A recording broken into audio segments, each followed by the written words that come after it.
മക്കളുടെ കയ്യിൽ 50,000 60,000 ഫോണാണ്. റീചാർജ് ചെയ്യും മാസത്തിൽ പോകണം. ചോറ് ഇതുവരെ ആയിട്ടില്ല. ഇത് ആക്കാതിരുന്നാൽ മതി. ഇപ്പൊ പാലക്കാട് ഇവിടെ അന്നന്നാ കിട്ടി സാധാരണ ജീവനക്കാരാണ്. അവർക്ക് 500 രൂപ കിട്ടിയ 600 രൂപ ചെലവാണ്. 500 രൂപ കിട്ടിയ 600 രൂപ ചെലവാണ്. അതിന്റെ ഇടയിൽ കൂടെ മക്കളെ പഠിക്കണം, കുട്ടികളെ അതാക്കണം, ഇതാക്കണം, സ്കൂൾ വിദ്യാഭ്യാസ കാര്യങ്ങൾ, യൂണിഫോം, ലോണ് എല്ലാം ഉണ്ടാവും. ഒന്ന് ആലോചിച്ച് നോക്കി. ഇതിനിടയിൽ കൂടെ അതും കൂടി മക്കള് അല്ലെങ്കിൽ തന്നെ ഓരോ മക്കളുടെ കയ്യിൽ 50,000 60,000 ഫോണാണ്. റീചാർജ് ചെയ്യും മാസത്തിൽ പോകണം. സത്യം പറയാലോ, ഒരു മാസം തട്ടി മുട്ടി ജീവിച്ചു പോണെങ്കിൽ തന്നെ ഒരു 1.5 കോടി രൂപ വേണം.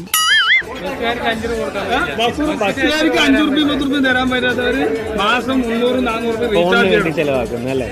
ഫോണും കൂടി ചെലവാക്കണമെന്നുണ്ടല്ലേ. അത് സാധാരണ ഫോണുകൾ നല്ല തന്നെയാണ്. നല്ലതായി ഉപയോഗിക്കുമ്പോൾ നല്ലത് തന്നെ.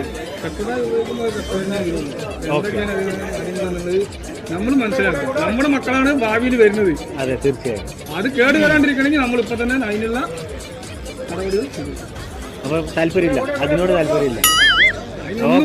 പാലക്കാട് പറഞ്ഞ എങ്ങനെയാ സന്തോഷമായിട്ട് പോണ നാടാണ്. അടിപൊളി. കുട്ടിച്ചോറ് ഇതുവരെ ആയിട്ടില്ല.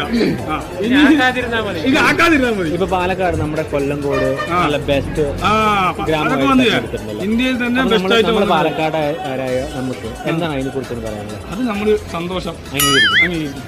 നമ്മൾ ഈ നാട്ടില് ജനിച്ചുകൊണ്ട് നമുക്ക് തന്നെ ഒരു സന്തോഷമുണ്ട് അങ്ങനെ വന്നുകൊണ്ട്. ഇനി അതിൻ്റെ ഇടയിൽ കൂടെ ഈ നൈറ്റ് ബാറും കോപ്പറയും കീപ്പറയൊക്കെ വന്നു കഴിഞ്ഞാൽ എന്തായിരിക്കും?